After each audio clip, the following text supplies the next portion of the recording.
Seguimos con la plática de Claudia Orantes, que viene de la Facultad de Psicología de la UNAM y que nos va a platicar varias cosas de drogas y sueño.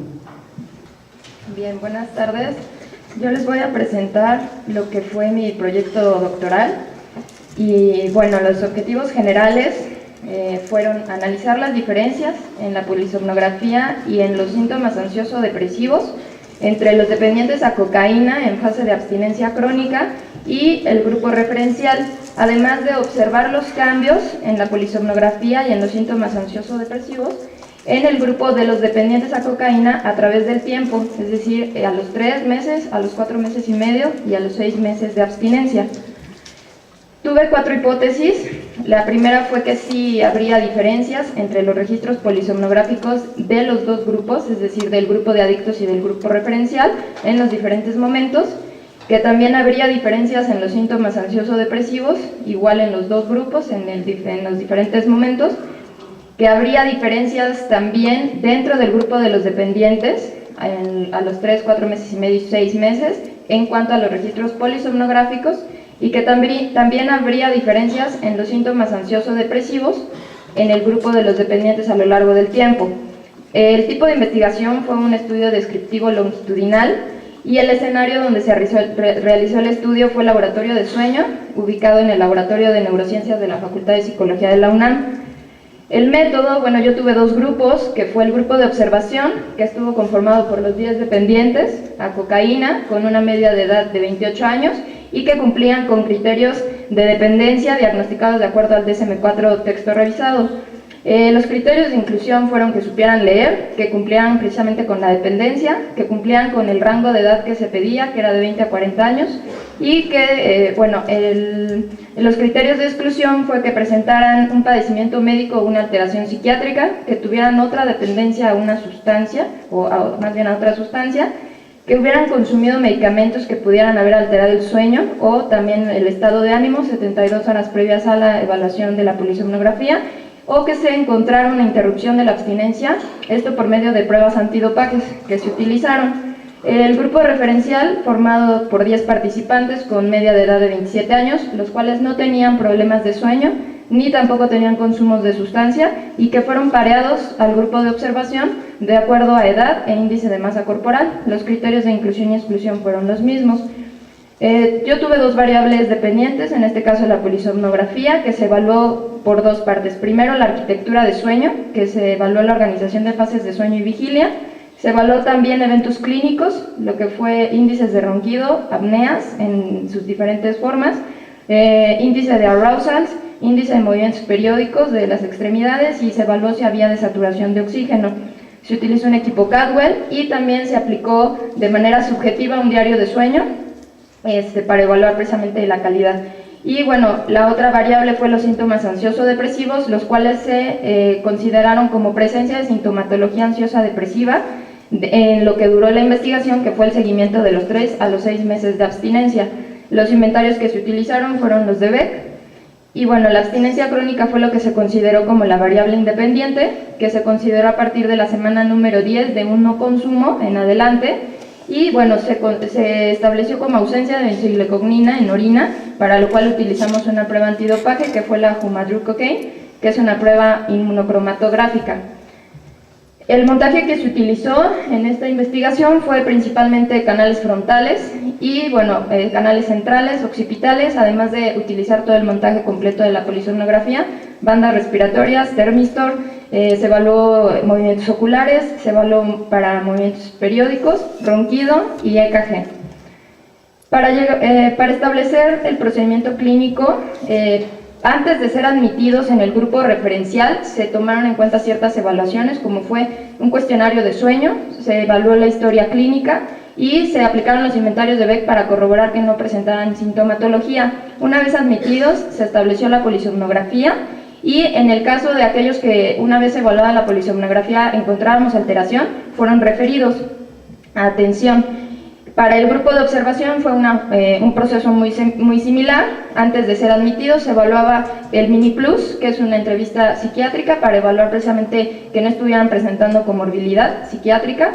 Se evaluó también un cuestionario de sueño y se evaluó la historia clínica, sobre todo aquí era importante ver la historia del consumo, en este caso de la cocaína.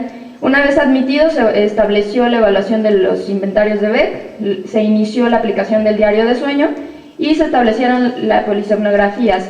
En total, cada participante del grupo de observación se evaluaron 3 polisomnografías durante el tiempo que se evaluó, y también lo mismo, si se encontró alteración en alguno de sus estudios, fueron también referidos a atención. ¿Cuál fue el análisis estadístico que se utilizó? Primero hicimos un análisis descriptivo para ver medidas de tendencia central y evaluar precisamente las medidas de distribución. Mis variables no todas cumplían con distribución normal, por lo cual se utilizaron pruebas no paramétricas, además de que por la N también era necesario aplicar estas pruebas. Se utilizó la prueba Udemann-Whitney, con la cual evaluamos las diferencias entre los grupos en los diferentes momentos de la abstinencia, y se utilizó la prueba de Friedman para comparar precisamente en el grupo de los dependientes si había habido cambios durante el tiempo transcurrido.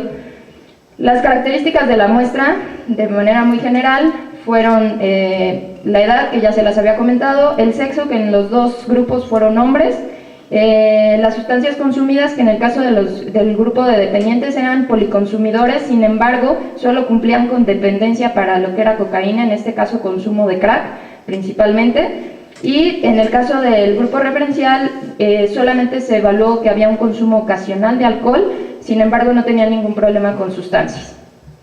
¿Cuáles fueron los resultados en cuanto a la arquitectura del sueño?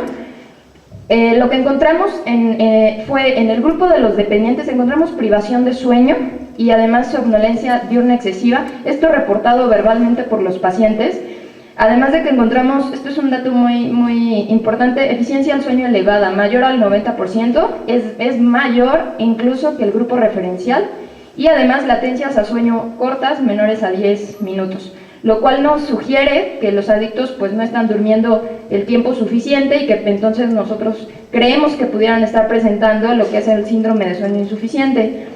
Además, las latencias al sueño MOR presentaron reducciones que fueron estadísticamente significativas a los 3 y a los 6 meses, y esto estuvo relacionado con que en esos momentos lo que fue los síntomas depresivos estaban más elevados. En los porcentajes totales, cuando se evaluaron, encontramos que los dependientes mostraron mayor cantidad de fase 1 en comparación con el grupo de referencial, lo cual nos indica mayor cantidad de sueño superficial y que además estaba interrumpido por frecuentes despertares y también generaba esto un sueño fragmentado. Hubo una disminución significativa estadísticamente de lo que fue la fase 3 a los 4.5 meses de abstinencia, y esto nos llama la atención porque también ha sido reportado ya por otros autores que tienen dependencia de alcohol y que también se ha presentado en la abstinencia. Y bueno, la duración del sueño de MOR también encontramos disminución, sin embargo no alcanzó significancia estadística, posiblemente por el tamaño de la muestra. En cuanto a la parte subjetiva, lo que nosotros encontramos con el diario de sueño fue la presencia de lo que se conoce como insomnio oculto, es decir, una normalidad funcional en donde la persona no reconoce como tal su trastorno. Y bueno, esto lo que unos autores han comentado es que la calidad que se percibe del sueño, sobre todo en pacientes dependientes a sustancias, esto mejora durante las primeras semanas. Entonces nosotros al empezarlos a evaluar a los 3 meses, posiblemente esto tuvo que ver con que ya no estuvieran reportando ellos alteraciones. En cuanto a los eventos clínicos, los resultados que nosotros encontramos fueron, el dato más importante fue un índice bastante elevado de arousals, y sabemos que los arousals son generados por diversas áreas cerebrales, y además se sabe que el consumo de sustancias afecta a estas áreas, y además de que también algunos trastornos psiquiátricos pueden afectar también estas áreas. Y bueno, otro dato importante que encontramos fue el índice de apnea y hipopneas mayores. En el caso de los dependientes, de los adictos era mayor el caso de apneas obstructivas y de hipopneas, y que todas estuvieran relacionadas con desaturación de oxígeno y también con presencia de arousals. Aquí les muestro la gráfica, tenemos en verde lo que es el grupo referencial y en azul lo que fue el grupo de los dependientes, sus 3 evaluaciones en el tiempo. Podemos observar que sí hay bastante diferencia entre los dos grupos en la presencia de alertamientos. ¿Qué pasa con las apneas hipopneas? En azul tenemos lo que fue el grupo referencial y tenemos las 3 evaluaciones del grupo de los adictos, donde podemos ver que con el tiempo pareciera que se igualan un poco, disminuye lo que fueron las apneas hipopneas al transcurrir el tiempo. Bien, algo importante que también encontramos fue un ronquido. Encontramos ronquido estridente y constante en los pacientes dependientes. Sin embargo, no tenían problemas de sobrepeso, y esto ya está reportado por varios autores, donde hay un 40% aproximado de pacientes que no tienen sobrepeso, que su índice de masa corporal es menor a 30 y que aún así presentan este ronquido.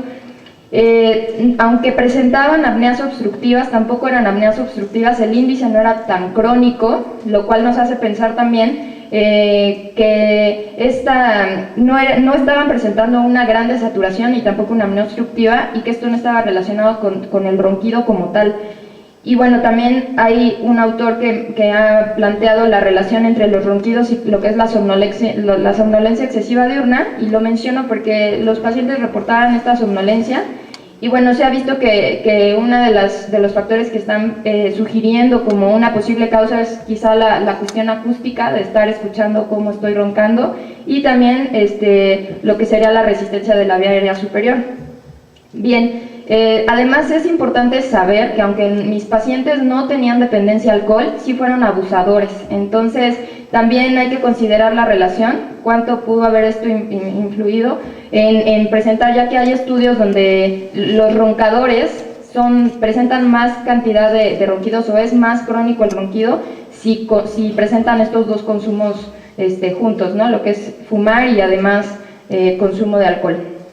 Y además de que se sabe que también en las personas que consumen alcohol y otras sustancias de forma dual, el ronquido aparece en edades más tempranas, y era el caso de mis pacientes, que realmente todos estaban entre 20 y 25 años y ya estaban presentando un ronquido constante. Bien, aunque muchos de estos estudios sobre ronquido se han realizado en estudios sobre tabaco, hay que tener en cuenta dos cosas. Una, que la vía de consumo es similar, y que además en los dos consumos la combustión se da. Entonces, que es importante también ver que la cocaína produce efectos todavía más adversos, y sobre todo en menor tiempo que lo que sería en este caso la nicotina. Y bueno, para escenificar un poco esto que les hablo del ronquido, tenemos en rojo lo que es el grupo referencial y en verde lo que sería el grupo de los dependientes en sus 3 evaluaciones en el tiempo, y podemos ver también las diferencias. ¿Qué pasa con movimientos periódicos? Esto se ha reportado mucho, sobre todo en dependientes a cocaína. Sin embargo, nosotros no encontramos datos estadísticamente significativos. Muchos de los estudios que los reportan se han realizado en abstinencia aguda, y esto nos puede dar como un poco la clave de que al nosotros evaluar una abstinencia crónica a partir de 3 meses, posiblemente estos eventos disminuyeron. Sí encontramos movimientos periódicos, sin embargo no fueron significativos, y muchos de los movimientos sí estuvieron relacionados con arousals y sobre todo con cambios de fase. Y aquí se los muestro un poco. Tenemos en verde lo que es el grupo referencial, en naranja los grupos de dependientes, y podemos ver cómo disminuye. En la primera evaluación sí hay una diferencia bastante notoria entre los movimientos periódicos, sin embargo con el paso del tiempo parece que estos disminuyen, incluso se llegan a igualar con lo que presentaba el grupo referencial. ¿Qué pasa con la cuestión de síntomas ansioso-depresivos? Encontramos una elevación de la depresión a los 3 meses de abstinencia, estadísticamente significativa, y bueno, sabemos que lo que son síntomas ansioso-depresivos están muy presentes en lo que es el consumo de sustancias, no solo durante el consumo, sino también durante lo que es la abstinencia, y sobre todo cuando está presente el síndrome de craving. Y bueno, también la comorbilidad psiquiátrica que existe es bastante elevada en el consumo de sustancias, junto con lo que es los trastornos de ánimo. Todos nuestros pacientes mostraron síntomas depresivos, sin embargo, a lo largo del estudio la intensidad de los mismos disminuyó, y lo que nosotros encontramos fueron algunos factores que pudieron influir en que muchos de los sujetos no concluyeran el estudio. Tuvimos bastantes recaídas, y bueno, uno de los factores fueron problemas biopsicosociales. Hay un mal pronóstico para los pacientes dependientes a cocaína, y que además también abusan del alcohol, además de que el bajo nivel educativo, así como las relaciones interpersonales caóticas y una baja autoeficiencia para el logro de la abstinencia, pues influye también para que no logren lo que es la abstinencia a los 6 meses. La mayoría recaían entre los 4 y los 5 meses de abstinencia. Bien, ¿qué pasó con los síntomas ansiosos? Tuvimos una tendencia inversamente proporcional a la depresión. Los síntomas ansiosos se elevaron para los 6 meses de abstinencia, los cuales no se habían presentado elevados durante el estudio.